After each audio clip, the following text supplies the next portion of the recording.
డైరెక్ట్గా మీకు అర్థమయ్యే విధంగా చెప్పాను.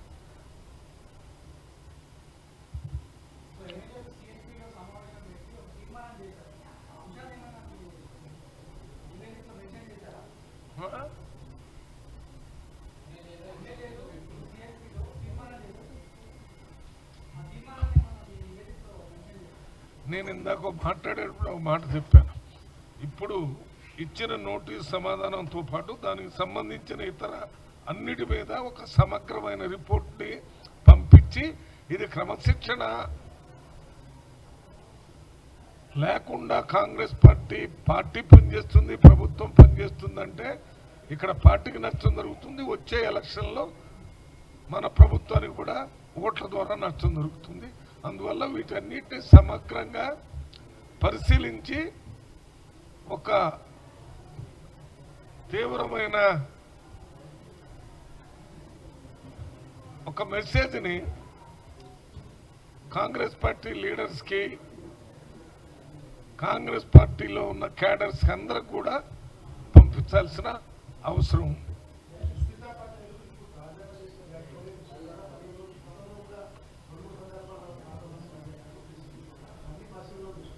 ఎవరు అన్ని విషయాలు పరిగణనలో తీసుకొని ఒక సమగ్రమైన రిపోర్ట్ను పంపించాం. రిపోర్ట్ అంటే నాకు షోకాజ్ నోటీస్కి రిప్లై ఇచ్చిందని నేను పంపించడం రిపోర్ట్ కాదు కదా.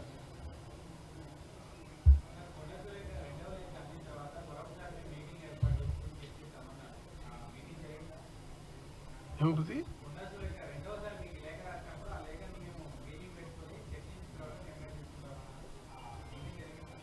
అన్ని మాట్లాడారు. మీటింగ్ ఎంతవరకు అవసరమో అంతవరకు మాట్లాడి దాన్ని కూడా రిపోర్ట్లో పంపించాను. ఆ విషయాన్ని కూడా వారు లెటర్ ఇచ్చారు కాబట్టి దాన్ని సీరియస్గా తీసుకోవాల్సిన అవసరం ఉందని తీసుకున్నాను.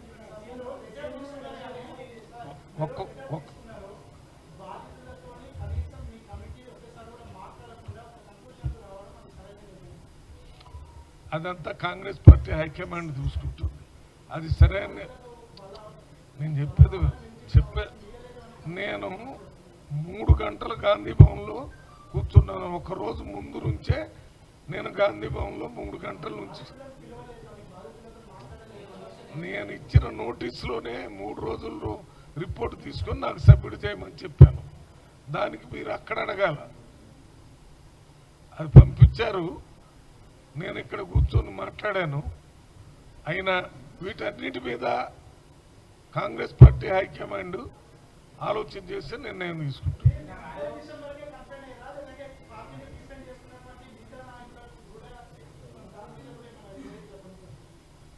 ప్రస్తుతం మనకి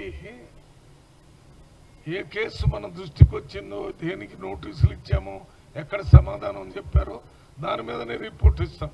తక్కిన విషయాలన్నీ కాంగ్రెస్ పార్టీ ప్రెసిడెంట్ మహేష్ గౌడ్ గారు చూసుకుంటారు.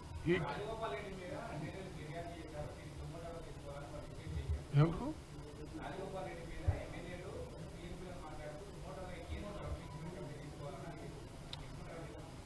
వాటన్నిటి గురించి సమగ్రమైన రిపోర్ట్ పంపించాను. అన్నిటి మీద కాంగ్రెస్ పార్టీ హైకమాండ్ ఏమి రిపోర్ట్ చేస్తుందో చెప్తాను. నేను అదే రిపోర్టుని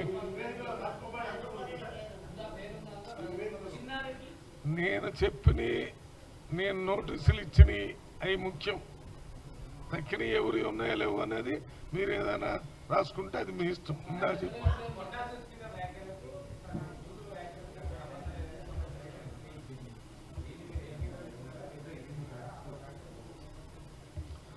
మీరు నేనేం చేస్తున్నాను నా లెటర్లో అనేది మీకు చెప్తే నాకు నోటీసులు వస్తాయి. కాంగ్రెస్ పార్టీ హైకమాండ్ నీకు నేను ఇప్పుడు మీటింగ్ పెట్టి ఎందుకు చెప్తున్నానంటే, మీరు ఒక్కొక్కళ్ళు వచ్చి నన్ను ఏం రాశారు, ఏం పెట్టారు, ఏంటని అడిగే బదులు గాంధీ భవన్లో నేను రిపోర్ట్ ఇచ్చిన తర్వాత ఇచ్చానంటే సరిపోద్ది. అంతేగాని నేను ఇచ్చిన దాంట్లో మెయిన్గా పబ్లిక్గా కాంగ్రెస్ పార్టీకి సంబంధించిన విషయాల్ని మీడియా ద్వారా కానీ ఇంకో రకంగా వెల్లడించకూడదు. మరి నేను వెల్లడిస్తే నేనే ఇండిసిప్లిన్ లాగా అయిపోతాను. అందుకని దయచేసి నన్ను ఆ స్థితి పోయేటట్టు నెట్టొద్దని మిమ్మల్ని రిక్వెస్ట్ చేస్తాను.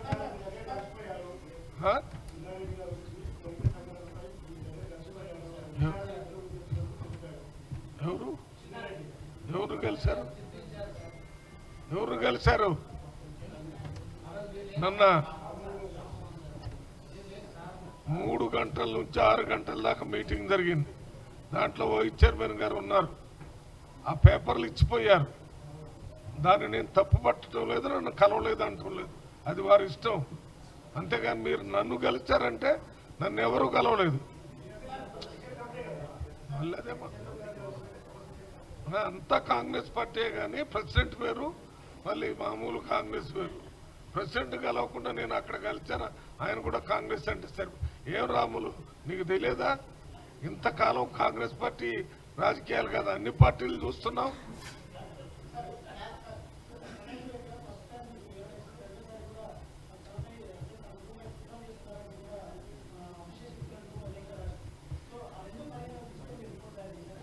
అన్నిటినీ పరిగణలోకి తీసుకున్నాం.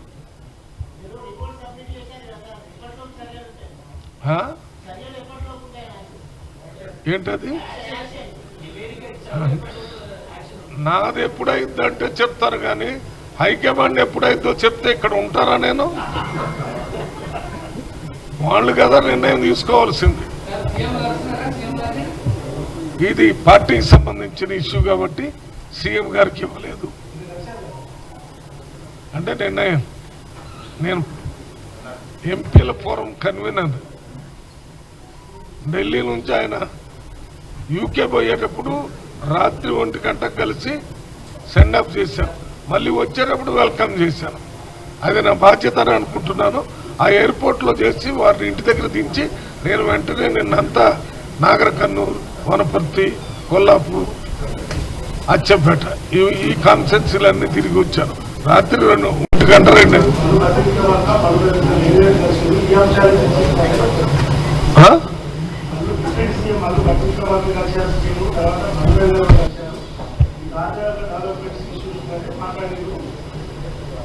అదే అందుకే కదా నిన్న రేవంత్ రెడ్డి గారు చెప్పారు, ఊహాజనిత విషయాలను రాసుకోవద్దని. నేను నా విషయం చెప్తున్నాను. నేను కలిసింది, నేను వెల్కమ్. అప్పుడు ఏం లేదు కదా పోయేటప్పుడు. అప్పుడు పోయేటప్పుడు సెండ్ ఆఫ్, వచ్చినప్పుడు ఇది మామూలుగా. ఢిల్లీ వచ్చినప్పుడు కూడా ఎంత లేట్ అయినా ఎంత ప్రొద్దున్నే అయినా నేను పోయి ఇది చేస్తాను. ఎందుకంటే being a convener of Congress party MPs, అది కాంగ్రెస్ పార్టీ కల్చర్లో ఒక భాగం.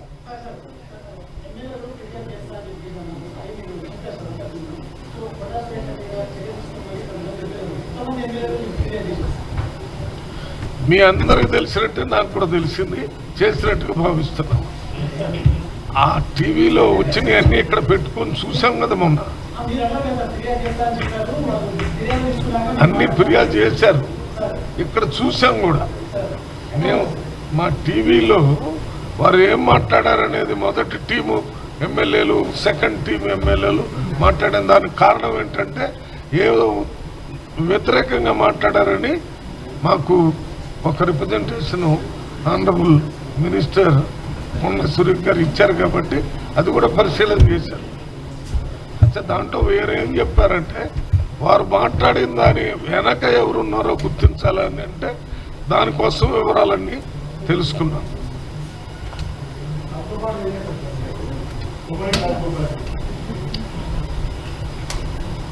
ఇప్పుడు మీ పని ఎట్లుందంటే,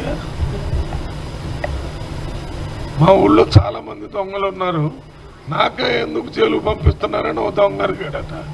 అంటే నా దగ్గరకు వచ్చిన కేసు మీదనే కదా జడ్జిమెంట్ ఎవడన్నా జడ్జి ఇచ్చేది. నీకు తెలిసిన చాలా దొంగతనాలు జరిగి ఉండొచ్చు. చిన్న దొంగతనం చేసిన కూడా పోలీస్ స్టేషన్ పోయి పట్టుకొని పోతారు. ఇప్పుడు వీళ్ళ మీద కంప్లైంట్స్ వచ్చినాయి పెద్ద ఎత్తున. ఇప్పుడు నేను చెప్పేది అందరిని ఒకే రకంగా చూసానని చెప్పాను కదా.